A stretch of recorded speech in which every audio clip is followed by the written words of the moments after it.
देखिए, सबने एक मीटिंग देखी हुई है और ये है जेलेंस्की और जेडी वांस और प्रेसिडेंट की।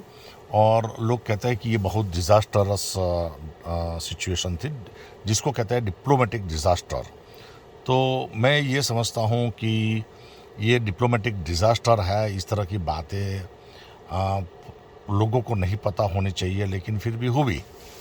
लेकिन अगर हम आ, जो फैक्ट में जाते हैं, फैक्ट्स सिनारियो में, तो पहली बात तो ये है कि जेलेंस्की प्रेसिडेंट ऑफ यूएसए या वाइस प्रेसिडेंट ऑफ यूएसए से इस तरह से बात नहीं कर सकते हैं। और वान से उन्होंने कहा व्हाट डू यू मीन। लेकिन पहली बात तो ये है कि आप ऐसा कहने वाले कौन हो।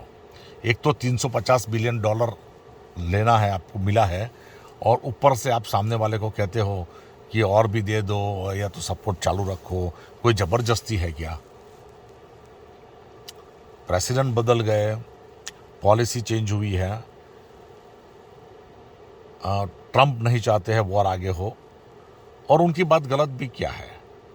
अगर वॉर आगे जाती है और अगर ऐसा बहुत ही खतरनाक सिनेरियो लेती है, मान लो कि न्यूक्लियर फ्लैश पॉइंट हो गया, तो काफ़ी कंट्रीज नारा ख़त्म हो सकते हैं। तो आज ट्रंप जो है वो बिलियनर है, ऐसे तो बिलियनर नहीं बन गए। तो वो जो भी कह रहे हैं सोच समझ कर कह रहे हैं, क्योंकि पहले से जब भिड़न हुई तो रसिया के साथ भिड़न हुई है, और रसिया कोई आम कंट्री तो है नहीं। रसिया के पास 6000 न्यूक्लियर आर्मामेंट है, वेपन्स है, म्यूजियम में देखने के लिए तो है नहीं। और जब नाटो जब बनाया गया तो किसके लिए बनाया गया था? रसिया के लिए बनाया गया था।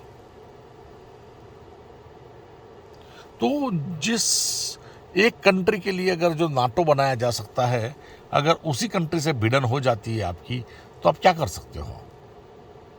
मिस्टर बाइडेन जब प्रेसिडेंट है तो उन्होंने रशिया को यह बताया कि मैं आपके लिए I will not make it easy for you, it will not be a blank cheque. और उन्होंने यूक्रेन को ऐसी हेल्प की कि आज 3 साल तो वॉर चल गई।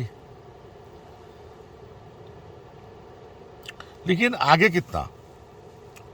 और पुतिन ने भी वॉर आगे जाके इसलिए खींची कि भाई चलो बाइडेन आने के बाद, ट्रंप आने के बाद कुछ एक अच्छा रिजल्ट मिलेगा। अब और ट्रंप, मैं नहीं मानता हूँ कि ट्रंप कितना सहन करेगा, पुतिन कितना सहन कर पाएंगे। तो ये है कि अगर ट्रंप की बात जेलेंस्की नहीं मानते हैं, तो कम से कम पहला एक्शन तो यही होगा कि ट्रंप यही कहेंगे, okay no more support from us, हम सपोर्ट नहीं करेंगे। लेकिन जेलेंस्की का जो इरादा है वो ये है कि यूरोपियन ब्रदर्स है, जिसमें बाकी के नाटो कंट्रीज के बाकी के सभ्य आ जाते हैं, और वो लोग का सपोर्ट है, काफ़ी दूसरे कंट्री का सपोर्ट है, और खास करके इंग्लैंड और फ्रांस के पास न्यूक्लियर वेपन्स है जो सफिशिएंट डेटरेंट इफेक्ट क्रिएट कर सकते हैं रशिया के लिए। तो मुझे लगता है कि अमेरिका का साथ छोड़कर भी जेलेंस्की वॉर चालू रखना चाहते हैं, और पुतिन के लिए एक बहुत बड़ी चुनौती हो गई है चुनौती कि भाई अब आगे जाके क्या करें, क्योंकि यूरोप भी अपने आप में इतना स्ट्रांग है कि वो इकट्ठा होकर काफ़ी बड़ी टक्कर दे सकते हैं, इसमें कोई बात नहीं है। लेकिन देखते हैं कि आने वाले दिनों में क्या होता है, क्योंकि जेलेंस्की ने अभी तो व्यू पॉइंट ऐसा ही लिया है कि जो रेयर अर्थ मिनरल्स है उस पर साइन नहीं किया है उसने। और दूसरी बात कि जिस तरह से बात करके वो चले गए हैं, वो एक ऐसी बात हो गई है कि ट्रंप अब एक इलेक्शन पर आ गए हैं कि भाई जेलेंस्की के साथ कोई डिप्लोमेटिक ना हो, लेकिन कम से कम चलो ठीक है, आपको सपोर्ट नहीं करना है, जहाँ पर हो आप बैठ रहो, हमारे और आपके बीच अटलांटिक है, तो अटलांटिक क्या उस पार हो, हम देख लेंगे अपना मामला। आज तक जो भी सपोर्ट किया बाइडेन ने, we are thankful to you. इसका मतलब यही हुआ कि भाई बाय बाय करके वहाँ से निकल गए हैं।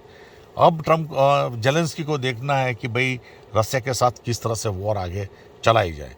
और इंग्लैंड ने तो 100 साल का एग्रीमेंट बना दिया है कि कल जाके अमेरिका साथ छोड़ दे, लेकिन इंग्लैंड ने 100 साल का एग्रीमेंट बना दिया है। तो कहने का मतलब ये है कि अभी भी जो कहते हैं ना, आसमान से गिरे लेकिन खजूर के पेड़ पे लटके, ये सिचुएशन अभी सॉल्व नहीं हुई कि अमेरिका ने मान लो साथ छोड़ भी दिया, आसमान से गिरे खजूर पे अभी भी यूरोपियन ब्रदर्स है। तो देखते हैं कि फिर पुतिन क्या करेंगे। अभी अब उनको पता चल गया कि अमेरिका पिक्चर में नहीं है, तो ये है कि कितनी सख्ताई से पेश आना है। अब पता नहीं, नाटो कंट्रीज भी एंटर हो सकते हैं यूक्रेन के अंदर। सो अब एक बार अमेरिका आउट हो गया तो पता नहीं है कि फिर रशियन फेडरेशन यूरोपियन फेडरेशन किस तरह से एक्शन लेते हैं। तो देखते हैं, आने वाले दिनों में पता चल ही जाएगा। Thank you very much.